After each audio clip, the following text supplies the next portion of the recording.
पर माजूर अफराद के मसाइल हल करने की गर्ज से मुख्तलिफ सियासी जमातों के विकलांग सेल के ओहदेदारान की एक अहम मीटिंग आज म्यूनिसिपल एडमिनिस्ट्रेटर जी श्रीकांत की सदारत में मुनक़िद की गई। वाज़ेह रहे कि माजूर अफराद को कौमी धारे से जोड़ने के लिए हुकूमत ने हर लोकल बॉडी के बजट का 5% हिस्सा उनकी फलाह व बहबूद पर खर्च करने की हिदायत दे रखी है, जिसके मुताबिक जिस्मानी तौर पर माजूर वो शहरियान जिनका मुताल्लिक़ा लोकल बॉडी के दफ्तर में इंदराज है उन्हें माहाना वजीफ़ा दिया जाता है। लेकिन मुख्तलिफ सियासी जमातों के विकलांग सेल के ज़िम्मेदारान में ये गलतफहमी पैदा हो गई थी कि एएमसी इंतज़ामिया उन्हें ये वज़ाइफ अदा करने में टाल मटोल कर रहा है और जिन अफराद को संजय गांधी निराधार स्कीम के तहत माली इमदाद दी जा रही है उन्हें म्यूनिसिपल इंतज़ामिया वज़ाइफ नहीं देगा, जिस पर ये लोग मुश्तइल हो उठे और गुज़िश्ता पीर को म्यूनिसिपल कॉरपोरेशन दफ्तर पर इन लोगों ने खूब हंगामा खड़ा किया। जबकि तमाम सियासी जमातों के विकलांग सेल के ओहदेदारान की एक अहम मीटिंग म्यूनिसिपल एडमिनिस्ट्रेटर जी श्रीकांत ने आज तलब की और उनकी इस गलत फहमी को दूर करते हुए उन्हें ये बावर करवाया कि एएमसी इंतज़ामिया जिस्मानी तौर पर अपाहज अफराद को कौमी धारे से जोड़ने के लिए माहाना वज़ाइफ के अलावा दीगर अहम मंसूबे बना रहा है ताकि उनके माली मसाइल हल हो सकें। म्यूनिसिपल एडमिनिस्ट्रेटर ने उन्हें बताया कि कांचनवाड़ी इलाके में एक पेट्रोल पंप कायम किया जा रहा है जहां अपाहज अफराद या फिर उनके केयर टेकर्स को मुलाजिमत दी जाएगी। इसके अलावा उनके लिए विकलांग भवन भी तामीर करने का मंसूबा इंतज़ामिया के ज़ेर गौर है, जिस पर मीटिंग में मौजूद विकलांग सेल के जिम्मेदारान ने खुशी व इत्मीनान का इजहार किया। इस मीटिंग में additional municipal commissioner Ranjit Patil, deputy municipal commissioner Nanda Gaikwad, PRO Ahmed Tauseef और दीगर मुताल्लिक़ा अफसरान वो मुख्तलिफ सियासी जमातों के विकलांग सेल के जिम्मेदारान और ओहदेदारान मौजूद थे। महानगरपालिका दिव्यांग कल्याणकारीच्या अनुषंगाने विविध योजना राबवते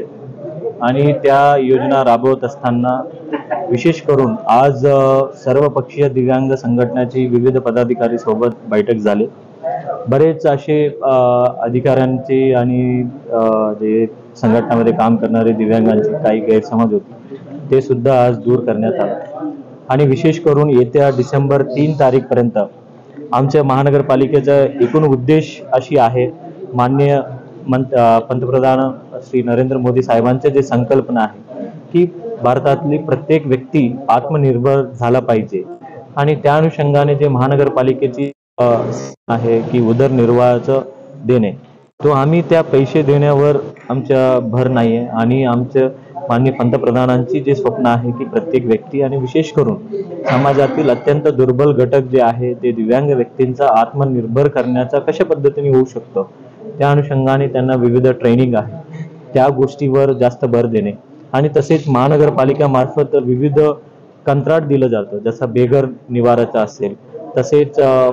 शौचालय चालवण्याचा विषय असेल आणि तसेच आम्ही पेट्रोल पंप जवळपास आम्ही नवीन 7 पेट्रोल पंप अशी करतोय, त्या ठिकाणी दिव्यांगांसाठी त्या ठिकाणी पेट्रोल पंप ते चालू शकतो का, हा गोष्टीचा विचार विनिमय या ठिकाणी झाला आणि डिसेंबर 3 तारीख रोजी दिव्यांगांची विविध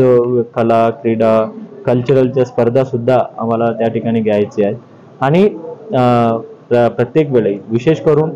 यापूर्वी बैठक जे आहेत आम्ही पहिल्या मजल्यावर घ्यायचं, परंतु दिव्यांग ते वरपर्यंत येऊ शकत नाही, त्यासाठी आम्ही प्रशासन दिव्यांगांकरिता आम्ही खाली उतरून आज खालच्या स्तरावर ग्राउंड फ्लोअरवर आम्ही बैठक घेतलं आणि यापुढे दिव्यांगांचं जे काही कार्यालय आहे दिव्यांगांसाठी ते खालच्या स्तरावर एक अधिकारी त्या ठिकाणी राहतील आणि त्यांचं निवेदन ज्या ठिकाणी लिफ्ट नाही, आता ह्या इमारतीमध्ये लिफ्ट नाही आहे, नसल्यामुळे आम्ही ज्या ठिकाणी लिफ्ट आहे ते दिव्यांग कुठल्याही मजल्यावर येऊ शकतो आणि तसेच सर्व सार्वजनिक बिल्डिंग्स जे आहे आम्ही ऑडिट करण्याचा आम्ही संकल्पना घेतलेली आहे, त्यामध्ये it should be accessible buildings असला पाहिजे, दिव्यांग फ्रेंडली बिल्डिंग्स असला पाहिजे, त्या ठिकाणी जे अधिकारी आहे मोठे मोठे अधिकाऱ्यांना भेटी घेण्यासाठी दिव्यांग विविध कार्यालयामध्ये जातात, त्या ठिकाणी त्यांचा आग्रह असतो अधिकारी किंवा त्याचा प्रतिनिधी खाली येऊन त्यांची ऐकून घेतलं पाहिजे आणि त्याच्या समस्या तातडीनं निराकरण करायला पाहिजे, अशा पद्धतीच्या सूचना केल्या आणि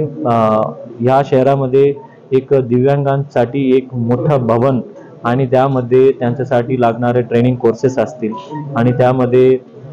सेन्सरी गार्डन्स असतील, थेरपेटिक सेंटर्स असतील आणि दिव्यांग क्षेत्रामध्ये काम करणारे विविध संघटनांचा त्या ठिकाणी बैठकीसाठी असेल, अशा त्या ठिकाणी दिव्यांग भवन ते N12 शाळा ज्या ठिकाणी होती ते बंद पडली होती आणि त्या ठिकाणी करण्याचा आपण निर्णय घेतलेले आहे. आणि एकंदरीत महानगरपालिका, छत्रपती संभाजीनगर महानगरपालिका दिव्यांग कल्याण कार्यासाठी आम्ही कटिबद्ध आहेत आणि यापुढेही दिव्यांगांसाठी आम्ही सतत कार्य करत राहणार. जे काही गैरसमज झालं होतं ते सर्व लोकांनी ते दूर झालेले आहे असे मला समजतं. बट ओव्हरऑल महानगरपालिका परत एकदा दिव्यांगांसाठी जे असुविधा झाली ती मी त्यासाठी क्षमा मागतो आणि परत एकदा सर्व लोकांना जे आंतरराष्ट्रीय दिव्यांग दिवस आहे त्या दिवसाच्या निमित्ताने आम्ही निमंत्रण करतो. धन्यवाद. छत्रपति संभाजीनगर महानगरपालिका जो है विविध कल्याणकारी योजना अमल में लाती रहती है और उसके हिसाब से जो हमारे महानगरपालिका की जो जमीनें हैं वहाँ पे जमीन पे हमने ऑलरेडी सेंट्रल इलाके की जगह पे एक प्रगति पेट्रोल पंप हमने चालू किया था और उसी प्रकार से हमारी जो वैसे पड़ी जगह है लेकिन शहर में लोगों की यातायात के लिए वहाँ पे पेट्रोल पंप होना जरूरी है, वहाँ पे हमने लोगों के वो जो कंपनीज है उनको वहाँ पे जगह नहीं मिलती है तो वहाँ पे हमने कॉरपोरेशन के तहत जगह दिया। लेकिन इस जगह पे हम सिर्फ पेट्रोल पंप चलाना इम्पोर्टेंट नहीं है, लेकिन ये कौन चलाएगा ये इम्पोर्टेंट है। इसलिए कांचनवाड़ी के जो पेट्रोल पंप है वो सिर्फ हमारे दिव्यांग भाई बहन वहाँ पे चलाएंगे और जो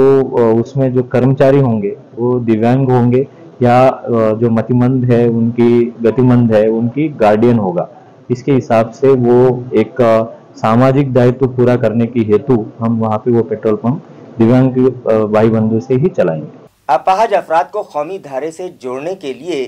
म्यूनिसिपल इंतजामिया की जानिब से जो मंसूबे बनाए गए हैं उस पर मुख्तलिफ सियासी जमातों के विकलांग सेल के ओहदेदारान ने म्यूनिसिपल एडमिनिस्ट्रेटर जी श्रीकांत का शुक्रिया अदा किया और उनकी कारकर्दगी पर खुशी व मसरत का इजहार किया। आज महानगर पालिका के कमिश्नर साहब ने स्मार्ट सिटी ऑफिस में और पार्टी मीटिंग बुलाई थी और जो परसों के दिन जो मिस नेशनल दिन हो गई थी उसे क्लियर किया। मैं बहुत मशहूर ममनून महानगर पालिका के कमिश्नर साहब का जिन्होंने हमें ये तवक्को दिलाया है कि आपके जो बकाया पैसे जो है वो बहुत जल्द आपको मिल जाएंगे। और दूसरी ऐलान ये किया है कि औरंगाबाद के जितने भी दिव्यांग लोग हैं उन्हें आत्मनिर्भर बनने के लिए जो पेट्रोल पंप दिया जाएगा, जो विकलांग लेडीज है उन्हें सिलाई मशीन के लिए कोर्स चालू किया जाएगा और N6 में जो विकलांग भवन का निर्माण किया जा रहा है। इसी तरह से आने वाले 3 दिसंबर को वर्ल्ड हैंडीकैप डे के दिन कमिश्नर साहब कई विकलांग योजनाओं का इफ्तिताह करने वाले हैं। मैं एक बार फिर मशहूर और ममनून कमिश्नर साहब से जिन्होंने दिव्यांगों पे भरोसा करते दिव्यांगों की स्कीम फिर से चालू की है और आगे चलते और भी जो योजनाएं लाने वाले हैं उम्मीद करता हूँ कि वो अपनी बातों पे खरा उतरेंगे। आज जो है तो हम स्मार्ट सिटी ऑफिस के ऊपर कमिश्नर साहब ने हमको